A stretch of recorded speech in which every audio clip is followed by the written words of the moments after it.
biasanya ketika PNS mau lapor itu kan pasti pakai namanya bukti potong ya. Iya. 1721A2 ya. Iya.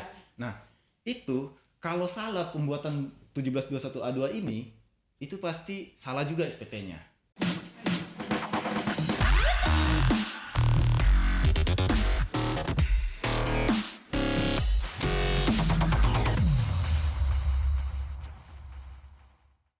Halo kawan pajak, jumpa lagi dalam Lalampa, obrolan dalam pajak. Bersama kami dalam episode 3 ini ya. Iya, saya Alma. Dan juga saya Bila. Kami berdua yang akan menemani kawan pajak dalam perbincangan kali ini. Nah, di episode kali ini kita kedatangan tamu spesial nih, yang kompeten dalam bidangnya. Siapa tuh? Siapa tuh? Kita langsung panggil aja kali ya, Mbak? Langsung saja. Ya. Ini dia narasumber kita pada episode kali ini, Mas Kamaludin Abdurrahman. Terima kasih. Halo kawan pajak. Halo, makasih Bila, makasih. Halo, Mas. Halo Mas. Izin. Boleh silakan langsung menyapa kawan pajak di Oh rumah. iya, mungkin perkenalkan diri lebih ini ya, Iya. karena kan baru episode kali ini ya saya diundang ya. Betul. 2 episode kemarin kan ada Mas Tama sama Mbak Ayu ya. Iya. Iya. Nah, izin ya kawan-kawan pajak ya, perkenalkan nama saya Kamaludin Abdurrahman. Oh, dari sini ya kameranya? Oke. Aman. Kawan pajak, perkenalkan nama saya Kamaludin Abdurrahman. Saya sekarang seorang fungsional penyuluh pajak di KPP Pratama Gorontalo. Nah, mungkin hanya itu saja ya Alma ya, Bill. Atau ada lagi yang mau saya perkenal? Enggak ya? Status istri baru 1. Gaya bercanda kawan-kawan pajak. Ayo, iya. Ya, mereka belum undang ya. Ada rencana mau nambah? Aduh. Jadi bagaimana nih? Saya diundang ke sini nih mau angkat tema apa nih? Kira-kira. Apa ya? Ini kan baru musim. Ini kan bulan April nih, SPT. SPT tahunan.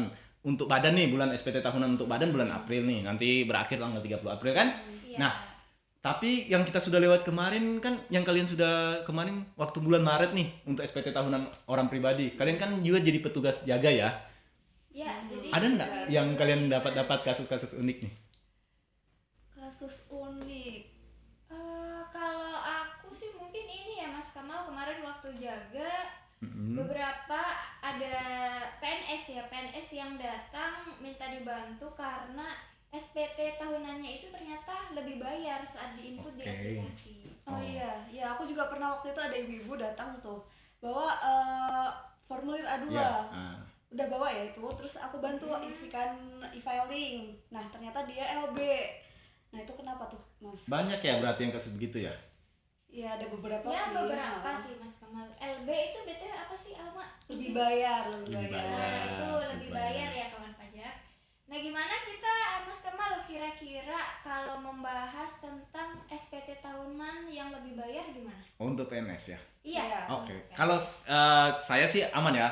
Tema apapun insya Allah saya bisa menjawab lah. Toh kalau saya bingung nih kawan-kawan pajak ya, dan untuk kalian juga kalau saya bingung biasanya soal permasalahan masalah pajak, saya lakukan 3 langkah Apa biasanya. aja tuh? Nah, jadi biasanya saya akan tanya ke Om Google dulu. Langkah pertama saya tanya ke Om Google. Misalnya saya, kenapa nih saya lebih bayar nih? Saya tanya nih ke Om Google penyebab lebih bayar. Tapi biasanya tuh di Google kan biasanya Banyak ada yang hoax. informasi yang Iya. nggak benar, bisa jadi Menyesatkan, hoax malah juga. bikin lebih menyesatkan kita Iya. ya, betul ya? Malah Nah. bingung nih kita. Ya, kalau misalnya saya ragu dengan informasinya atau maksudnya informasinya kurang banyak di internet, saya cari aturan terkait dengan itu. Bisa juga lewat internet juga, cari aturan terkait dengan masalah perpajakan yang saya alami. Nah, tapi yang jadi masalah itu kan beberapa orang tuh dalam menanggapi suatu aturan itu bisa berbeda persepsinya. Nah, di sini cara ketiganya saya biasanya bertanya ke teman-teman fiskus lain. Mungkin kalau kawan-kawan pajak di rumah bisa tanya lewat helpdesk, kan kita ada buka layanan lewat helpdesk juga, konsultasi lewat WA, tapi cuman chat ya. Jadi kami di layanan itu tidak menerima telepon. Kami cuma telepon melayani. nggak bakal diangkat ya. Betul, kami cuma melayani, memang SOP-nya memang hanya chat. Kemudian juga teman-teman kawan-kawan pajak itu bisa juga datang langsung ke kantor pajak terdekat untuk konsultasi gitu. Oke. Jadi terkait dengan tema yang pertanyaan tadi ya Alma jawab ya. Kenapa sih kalau dan Bila juga yang dapat ya kasusnya tadi. Kenapa sih kalau misalnya PNS yang cuman PNS toh ketika dia istrinya PNS toh itu dia cuma penghasilannya dari sebagai PNS aja, dari gaji PNS aja. Kemudian ketika dia lapor SPT tahunan, kenapa bisa lebih bayar? Padahal dia sudah dapat tunjangan pajak dan jumlahnya itu harusnya sudah klop kan ya, ditanggung ya. Harusnya nihil kan, kebanyakan nihil kan ya. Iya, Nah, seharusnya nih. ya ini banyak terjadi nih karena biasanya ketika PNS mau lapor itu kan pasti pakai namanya bukti potong ya, Iya. 1721 A2 ya. Nah, itu kalau salah pembuatan 1721 A2 ini, itu pasti salah juga SPT-nya. Kalian tahu nggak kira-kira kenapa dia bisa salah gitu buat A2 gitu? Aku tahu. Apa? Apa ya? Mungkin salah masukin angka, bisa nggak Mas? Bisa, betul. Bisa jadi masalah masukin angka atau tarif seperti yang sekarang ini, yang kemarin saya juga dapat karena kan saya jaga helpdesk. Jadi ada beberapa yang bertanya, saya dapat kasusnya memang ternyata banyak bendahara yang masih menggunakan tarif lama. Mereka masih belum tahu tentang adanya aturan baru tentang Undang-Undang Nomor 7 Tahun 2021. Kalian tahu toh yang Undang-Undang HPP itu loh. Nanti- Iya, harmonisasi Undang-Undang Peraturan Perpajakan. Oke. Nah, Emang apa aja biar di situ kan di situ itu dari kemarin itu tarif yang sebelumnya kan itu masih pakai nih range-nya kalau 0 sampai 50 juta itu kan masih pakai 5% ya. Iya. Nah, sekarang itu dia naik 0 sampai 60 juta. Yang 5%. Berarti tarifnya dinaikkan lagi ya? Iya, jadi otomatis harusnya perhitungan pajaknya lebih kecil. Akibatnya, kalau dia salah menggunakan tarif ini, dia hitungannya akan jadi lebih besar karena 50 juta pertama kan dia masih gunakan tarif ini yang 5%. Sedangkan setelah 50 juta selanjutnya dia sudah gunakan langsung 15. Sedangkan tarif yang baru, aturan yang baru yang berlaku sejak 1 Januari 2022 itu kan 60 juta. Nah, disitulah ada selisihnya lebih bayar gitu. Padahal kan harusnya kalau cuma PNS murni ya, tidak ada usaha apa-apa, dia harusnya nihil karena pajaknya sudah ditanggung dan dihitungkan oleh negara juga kan, oleh bendahara dalam hal ini. Jadi sekarang tarifnya berapa aja tuh? Nah, kalau lapisan-lapisannya sih sebenarnya masih sama dengan yang sebelumnya, yang 0 sampai cuman ada perbedaan yang tarif lapis pertama yang 0 sampai dengan 50 jadi 0 sampai 60 juta. Jadi 5%. Kemudian yang tarif lapis paling terakhir dulu kan cuma di atas 500 juta itu dia ada cuman 30% kan? Iya. Nah, sekarang di atas 500 sampai 5 M kalau nggak salah ya. Itu 5 M atau 3,5 ya M. Itu dia 30%. Di atas itu dia 35. 35%. Iya, jadi kalau yang dulu itu kayak artis-artis nih, banyak kan yang dia punya penghasilan di atas ber-MM setahun toh. Itu cuma sampai 30% tarifnya. Dengan adanya peraturan baru bisa kena sampai dengan 35%. Jadi ada perataan gitu ya biar ada keadilan. Betul. Jadi yang penghasilannya kecil dia lebih kecil lagi pajaknya, yang lebih besar jadi lebih besar pajaknya untuk mulai dari tahun 2022 ya. Oke. Mungkin agar memudahkan kawan pajak ini, tadi kan kita ngomong lapis-lapis nih, lapis yang mana? Nanti buat editor ya, Pak editor Dikasih tabelnya di sini. bisa Iya, tabel lengkap nanti. Oke. Oke, betul. Ya. Karena kawan-kawan pajak dan Dila juga sama Alma penting mengetahui itu lapisan-lapisan supaya tahu nih kalau cara hitung pajak. Kan nanti kalau jadi penyuluh atau AR atau pemeriksa kan harus tahu tuh. Oke. Nah, tapi kalian tahu nggak siapa yang buat A2 ini? Bendahara. Ya, betul. Kenapa kira-kira bendahara yang buat? Karena bendahara yang berkewajiban bendahara yang memotong. Betul, kan bendahara yang menghitung dan memotong pajaknya kan ya? Iya. Atas gaji kan? Otomatis bendahara lah yang berkewajiban untuk membuat bukti potong sebagai pertanggungjawabannya atas pemotongan yang dia lakukan. Saya biasa sering bercanda begini. Kemarin kasus juga yang saya alami, ada beberapa bendahara pemerintah Iya. yang datang ke kantor konsultasi tentang pembuatan A2. Kalian tahu nggak di bulan apa? Apa tuh? Konsultasinya di bulan Maret. Mepet banget dong berarti. Iya, sedangkan udah batas akhir. iya, sedangkan batas pelaporan kan A2 itu nanti kan digunakan untuk pelaporan teman-teman pegawainya ya di satkernya. Itu kan paling lambat 31 Maret. Bayangkan bukti potongnya saja baru dikonsultasikan di bulan Maret. Harusnya kan di bulan Desember tahun berjalan sudah bisa ya. Karena kan gaji dengan yang lain-lain kan biasanya sudah ada nih. Sudah selesai nih di bulan Maret. Harusnya kan sudah bisa ya dihitung atau paling lambat bulan Januari lah ya, minggu pertama Januari. Tapi sayangnya mungkin karena ketidaktahuan juga beberapa bendahara. Karena terus terang Bill, di banyak kota, bukan cuma di Gorontalo ya, di banyak kota masih banyak bendahara itu yang menggunakan istilahnya ilmu kanuragan. Kalau ketua tim kami bilang itu ilmu kanuragan. Ilmu kanuragan itu maksudnya begini. Apa itu? Jadi ilmu turun temurun. Jadi bendahara baru mereka entah nggak tahu atau mungkin ada terlalu sibuk, mereka nggak datang ke kantor pajak untuk konsultasi tentang masalah perpajakan. Mereka hanya tanya ke bendahara sebelumnya. Artinya ketika bendahara sebelumnya ada terbawa kesalahan yang belum diperbaiki di periode sebelumnya, itu terbawa di periode bendahara yang baru itu. Begitu. Jadi harusnya gimana tuh? Harusnya bendahara ketika akhir tahun, ketika bulan Desember, main-main lah, silaturahmi lah ke kantor pajak. Gitu. Ketemu dengan kami, ada saya, ada Mbak Ayu, ada Beli Nyoman juga kan.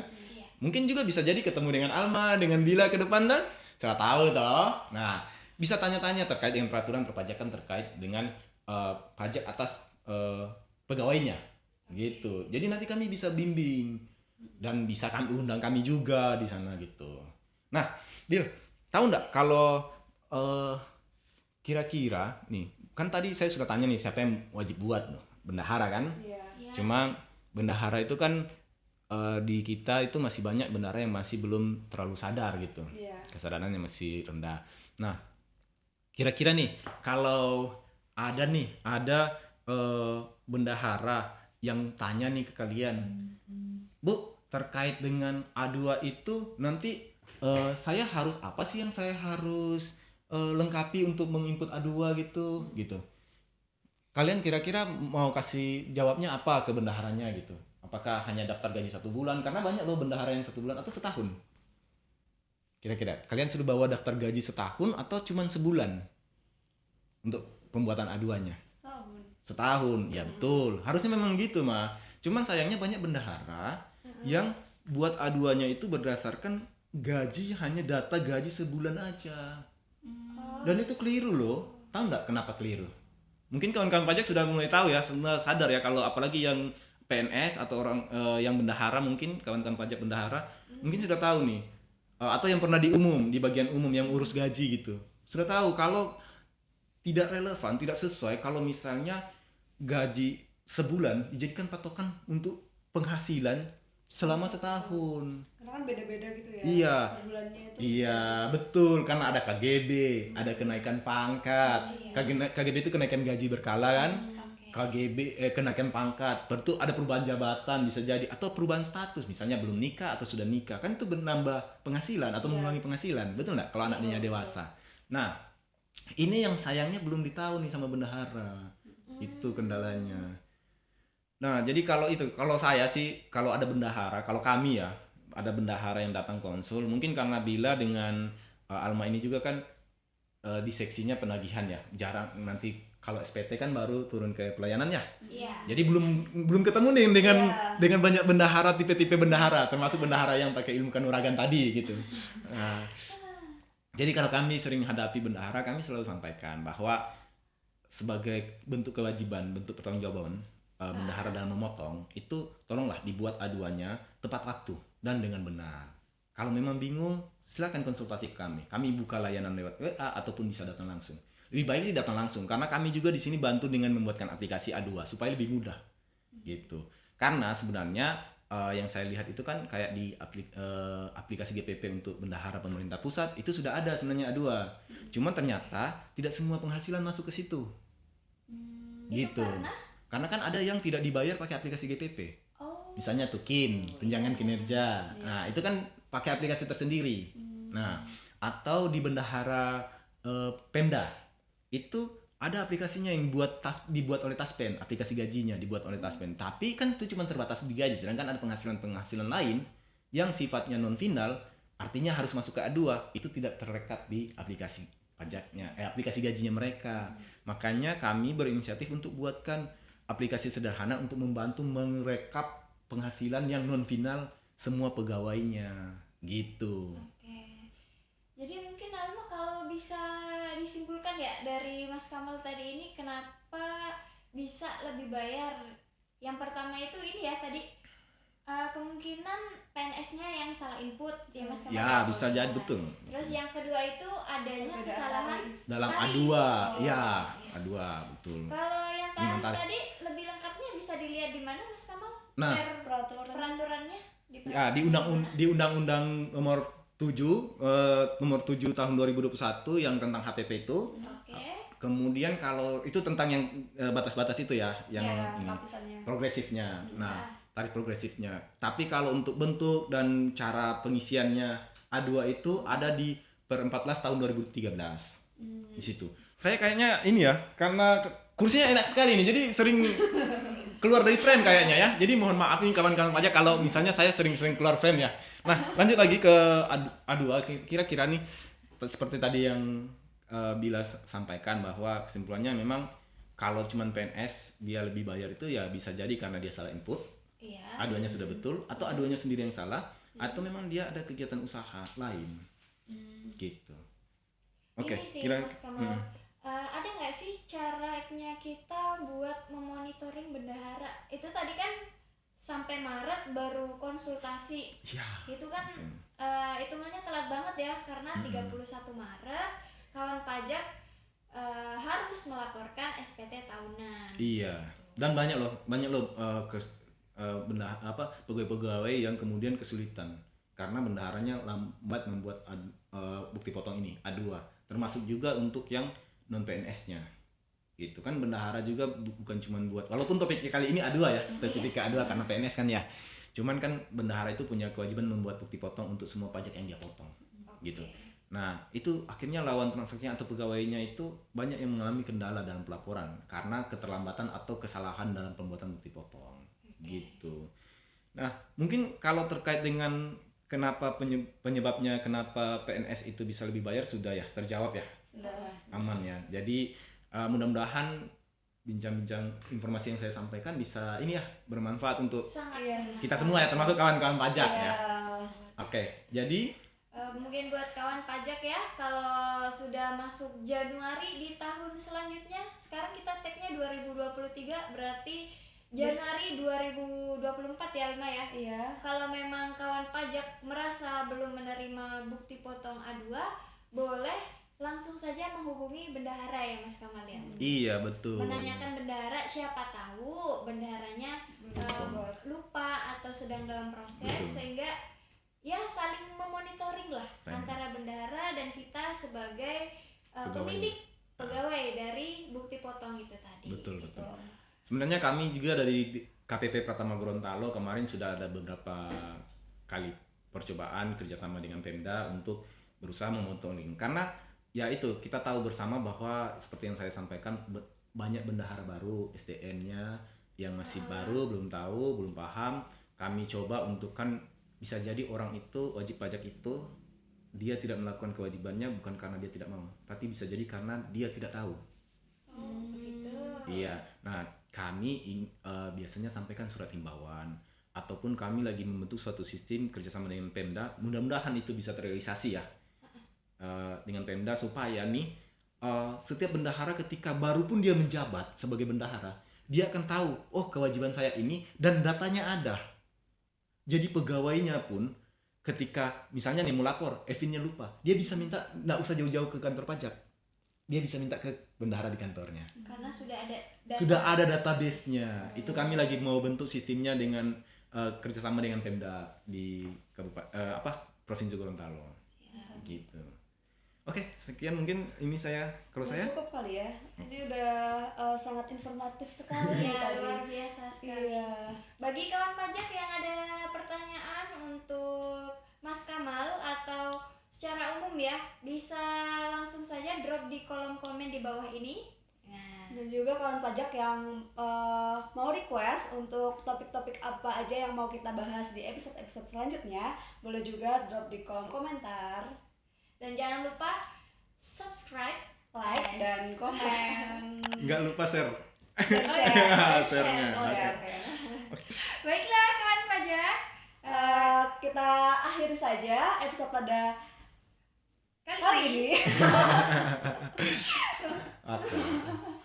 maklum ya lagi bulan puasa Iya, nih, lagi biasanya ada lampu. Agak loading ya. Oh, ada lampu. Iya. Lampanya hari ini. Saya baru mau tanya nih, kenapa lampanya nggak ada nih? Episode sebelumnya ada loh. Iya. Kak Ayu dengan Mas Tama makan-makan, saya nggak dikasih makan, nggak dikasih minum loh. Ntar kalau kita sediain Mas makan. Tidak kan ini bulan puasa. Ini lagi bulan puasa ya kita tag-nya ya. Iya, siap. Baiklah kawan pajak, kita akhiri dulu obrolan kita dalam episode 3. Saya Bila. Dan saya Alma dan narasumber kita. Kamal. Kami pamit undur diri. Wassalamualaikum warahmatullahi Warahmatullahi wabarakatuh. wabarakatuh. Lalampa, obrolan Obrolan dalam dalam pajak. pajak.